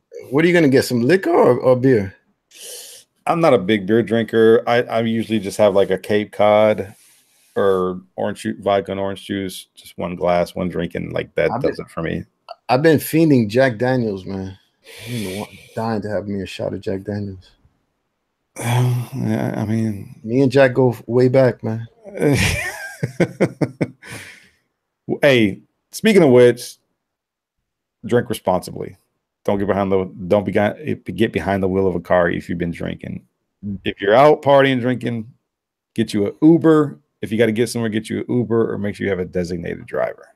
The moral of the story is don't drink and drive, but drink and read your comic books. Drinking Rigid comic books. There you go. All right, we got 2 more books, and then we are going to end this broadcast as we've actually been going on now for about an hour and a half, much longer than I'd expect. No, so let me share my screen. Actually, there's 3 more books, homie. There's 2 more. No, 3 more. Nope, we've gone let me see. Oh no, you're ending at 20, 11. 19, 18, 17, 16, No, 15, 14, 13. The 12th all-time highest selling comic book of the 1990s is, drum roll please, Violator #1. My favorite comic of all time. What can I say, man? I thought this was a cool book. It's only a 3-issue story arc, but here's what I like about it. And if anybody has read this, correct me if I'm wrong, but if I'm not mistaken, I think that we get introduced to Violator's brothers, which is like the Velocilator, the Vibrator, the Vindictator, and just all these other brothers that have names that start with a V. We get introduced, and Jose, if you have not at least flipped through this book, I think it's worth flipping through, and here's why. I want to hear your reasoning. When you read this book, man, it kind of gives you an origin story, so to speak, of these abominations that were created, one of those being the Violator. And again, correct me if I'm wrong, guys. Yeah, Nerd Vision, the Vibrator. I kid you not. There's a brother named the Vibrator. That's actually the book I was looking for. The way they were created was, and I don't know if they got this from the Bible, but when you read Genesis 6 in the Bible, it talks about the sons of God basically marrying the women of men from the earth. Correct. Yeah, and that's where you get these giants that were formed. You get Goliath, you get what's his name? Nimrod from the Bible. Just these race of giants. And I honestly believe that that's where they got this from, because in this comic book, there's these demons that are raping these women and causing them to give birth to their children, and they're like killing the mother as they're being born. If I'm not mistaken, it's been many, many years since I've seen this, but I remember this book vividly because it was just out there. So the giants of biblical time, the Nephilim. The Nephilim, that's right. Yep. So let me see what's going on. Yeah. The great legend you hear is Edwin and Jose, 2 Christian brothers right here. Yeah, I know my Bible pretty well. I went to school for ministry. Definitely Christian right here. I think that's where they get that from, man. I think that's where the storyline came from, but it's pretty gruesome. But Jose, one of the other cool things about this book is that there's a scene where the Violator, I think he like puts his hand through the head of a cop or somebody. Ouch. And it goes through the guy's mouth to grab a gun or a pistol. And he's shooting other people while the head of this man is on, like he sticks his hand through the back of his head, through the guy's mouth, kills him obviously, and then still goes to grab a gun and shoot people. So all throughout this series, what was going through Alan Moore's mind when he wrote this book? Wow. That's what made Image just awesome, because it was risky, very risky, and they didn't have to worry about. It was up there as far as really out there with his art and his writing, but man, Alan Moore to come up with something like that. Ouch. He's still up there, man. He's the Tommy Frollin's still out there. I think he needs psychiatric help, in my opinion, at times. But but here's the thing, though. It seemed to have been so popular that all throughout the 3-issue series, the Violator has this face attached to his hand all throughout. And they even, if I'm not mistaken, they even made a toy line from it, where you had the Violator figure with this carcass rotting head attached to his hand, with his hand through the mouth of the carcass's head. Oh my God, you just made me think of the next question, but I really, really doubt the guys would get this. This is a really hard one. So you know what? Just to throw it out there so they could ponder it. What did Todd McFarlane draw?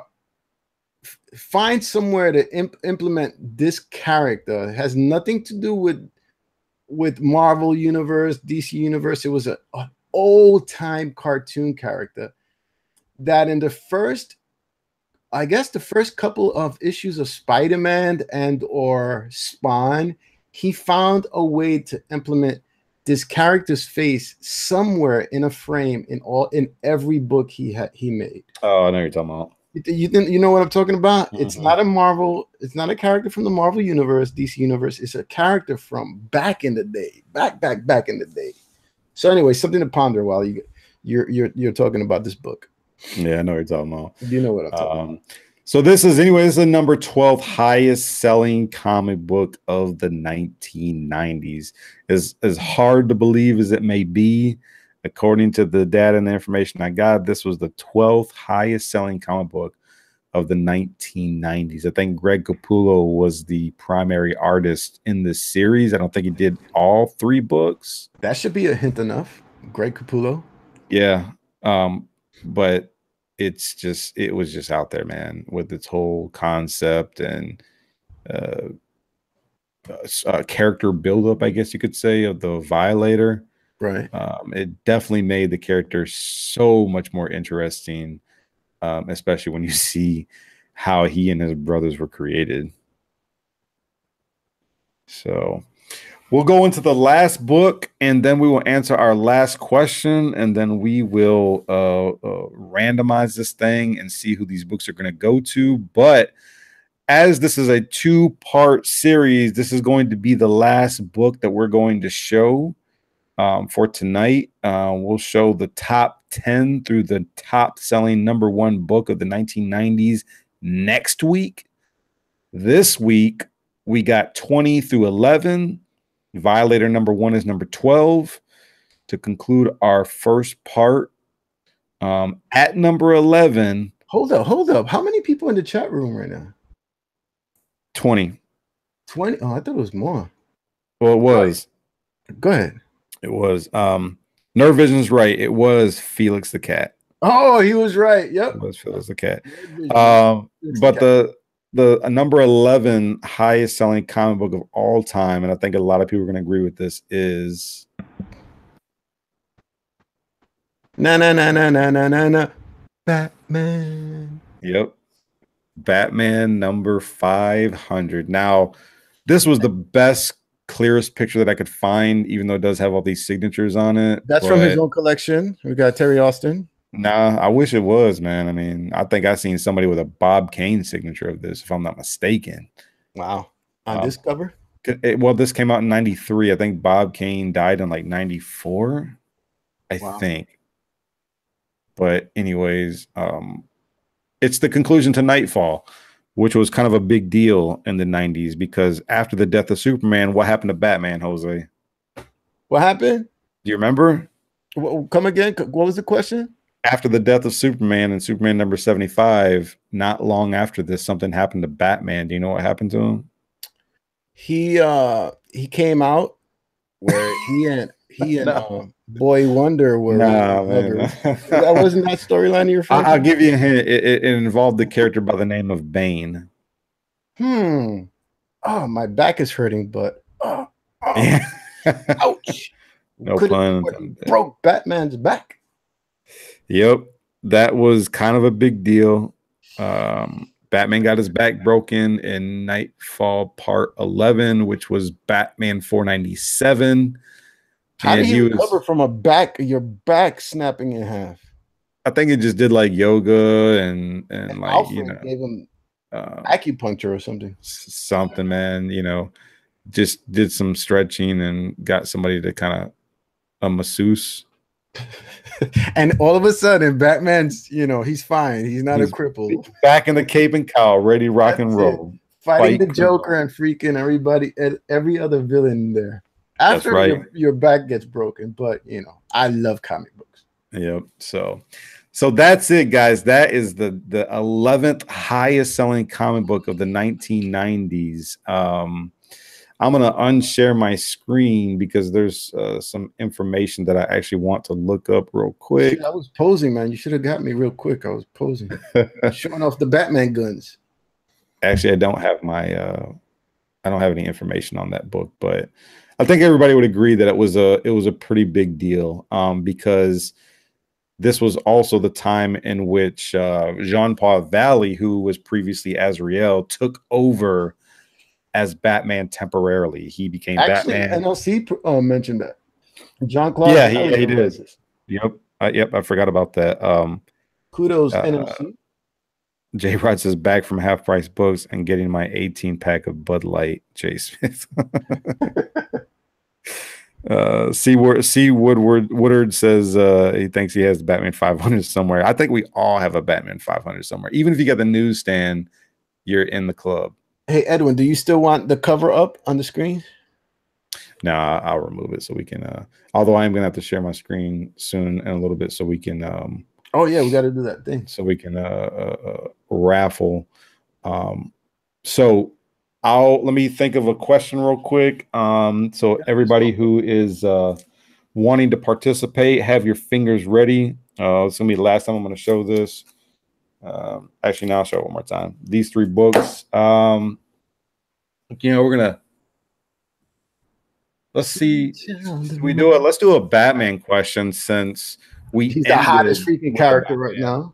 Well, yeah, we ended with Batman. Let's do a Batman question. We'll do an easy Batman question. No,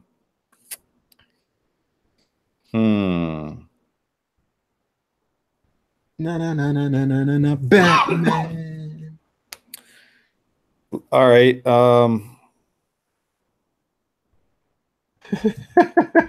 Jason loves freaking messing around with Jason. Legend likes messing around with Jason. Yeah, I see that. Let it out, brother. All right. All right, we're just gonna keep it simple, man. We're just gonna keep it simple. I don't want it to be too complex. Make it hard, man. Don't make this easy for these fools.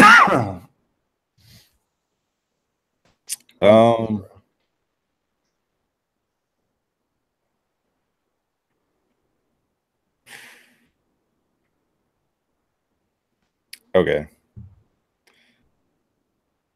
Who is the wait, let me be sure before I ask my question. Justin already got the right answer. No, I'm just kidding. There ain't no way unless he knows how to read minds. He does after like 5 shots. All right. I know this is gonna come flying real quick. I'm just getting ready. All right, here's the question, guys. You ready? Yeah, man. Who is the writer of Batman Year One? Ooh. Who is the writer of Batman Year One? That's a hard one, man. The writer. Justin said he only had 4. Justin's freaking tore up from the floor up, all red face. Not Scott Snyder, NLC. No. Batman Year One. No. Year One, guys, not New 52. Year One. Nerd Vision got it right. C. Woodard. Number 2. Legend. Vernon Johnson and Gomez, if that's 5. Gomez wasn't playing. Nerd. Snyder, Frank Miller. Nerd C. Woodard, 2. The Great Legend, 3. Vernon and Gomez. That's it. Jason just missed it, man. He was number 6. He just missed it. Legend says it's because of his 56K modem speed. Is he using like dial-up? Hey, Jason, Legend we're always, sorry, man. We're just messing with you, bro. Jason's cool people, man. Yeah. Legend goes, he's using his AOL's free CD dial-up.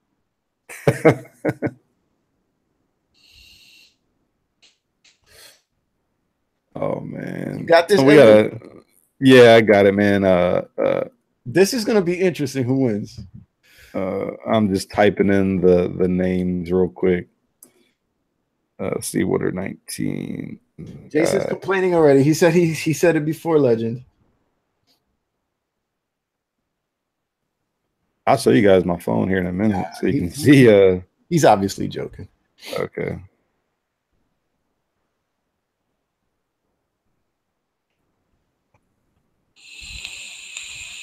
And the last person was yeah, Gomez. No, now Batman. The theme music from Batman is stuck in my head. Shit.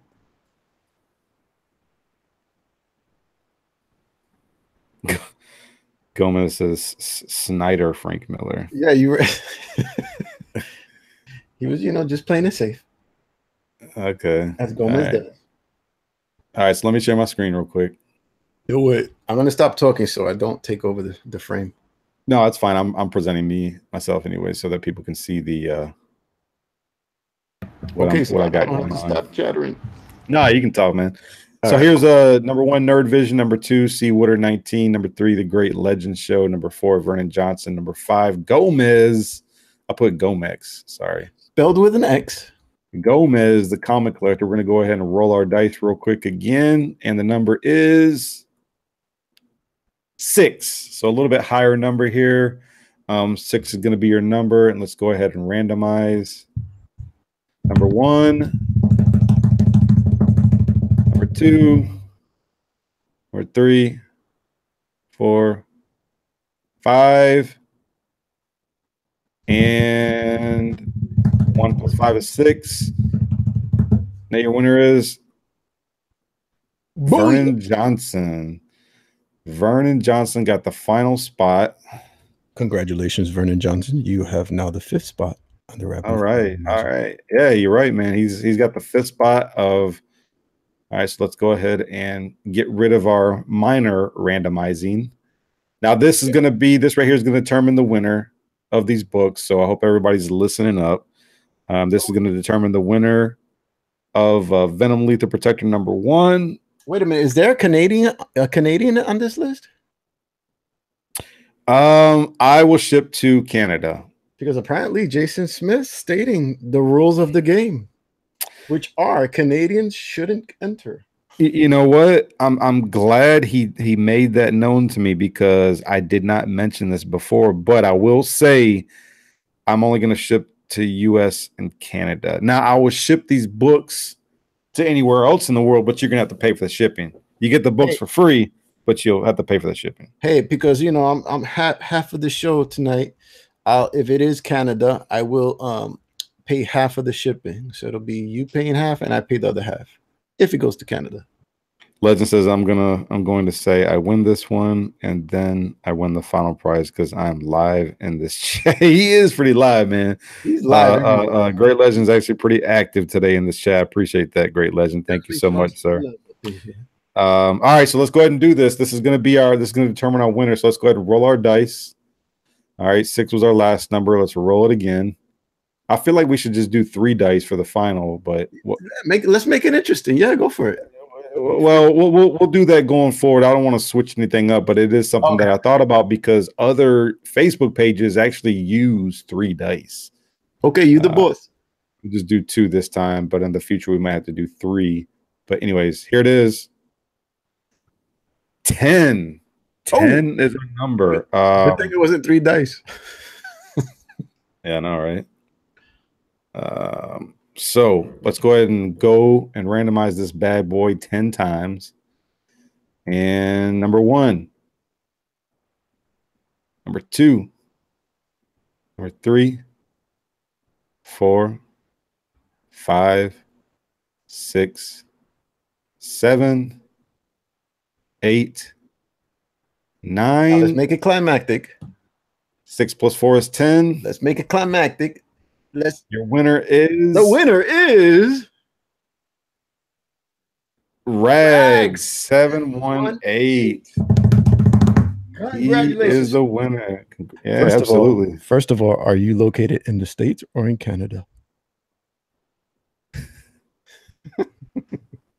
Oh man, so that bum won the 4 books that I wanted.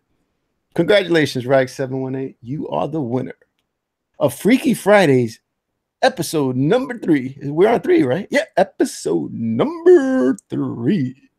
Congratulations, bro. Yeah, thank you so much, Rag. Actually, Rag chimes in and is pretty active and engaging in the Strictly Comics stuff. So I really appreciate that, Rag. Yeah, man. Rag, shoot me a message, text, Facebook, Instagram, whatever. Give me your address, your correct name, because I don't think your mom named you Rag 718. Hey, Edwin, I'll help you with that shipping too, man. Oh no, man, I got it. It's only gonna be like $4, $4 or $5 for this to ship it out. That media shit. Legend says this was a fun night. Edwin, keep it up, brother. Check out the comments and conversations. Appreciate that. Great Legend, appreciate that, bro. So let's go ahead and shut it down. Jose, man, you got some closing thoughts and shout outs or anything that you want to do? Well, the only thing that comes to mind is if you're still on a 56K speed internet, definitely you need to upgrade your system to at least a gig. That's the first thing that comes to mind, so that you can win free books every once in a while. Thank you to all the people in the chat room. I'm going to go down through a few here real quick. All right, Edwin? Go ahead. We got, obviously, the great legend coming to you live in the chat room. Rag 718, who won all my books. Jason Smith with the 56K speed. Silver Age Dave with a kick-ass comic collection. Gomez Comic Collector, kicking it. Comic Sniper, also from Canada. Who else we got up in here? Captain Yanks. C. Woodard. Thank you, everyone. Justin up in the house. Nerdy Vision. Comic Book Champ. Hey, I didn't see you up in here before, so welcome to the chat room. Thanks for showing us support here on Freaky Fridays. Also, come check out my live show tomorrow, 12 o'clock midday Eastern time over at Comics and Stuff. Who else we got in here? Oh, NES Master 80. Thanks for showing up. Damn, we got a lot of people up in here. A lot of engagement. A lot of engagement. And because of this live show that we did tonight, because of Freaky Friday 3 and the time and minutes spent on this show today, you guys were all a handful in making Strictly Comics Not Losers YouTube partnership program. So thank you very much. Edwin's like, what the hell is Jose talking about? All right, yeah, I want to just give a shout out to everybody in the live chat. Thank you so much. It was quite a few people in the chat. Like I said, stay tuned for next week. We're going to finish this up with part 2. I'll give away some more free books. We'll have fun with it. The following Friday, we will not have a Freestyle Friday. I will not be here. I will be in Dallas preparing to go to the North Texas Comic Book Show. So we'll finish this up next week.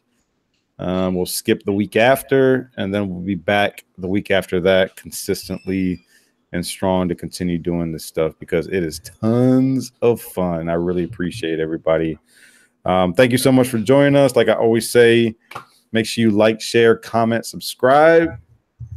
Keep God first in your life and enjoy your comic books. Till next time, everybody, we'll see you later. Have a great weekend.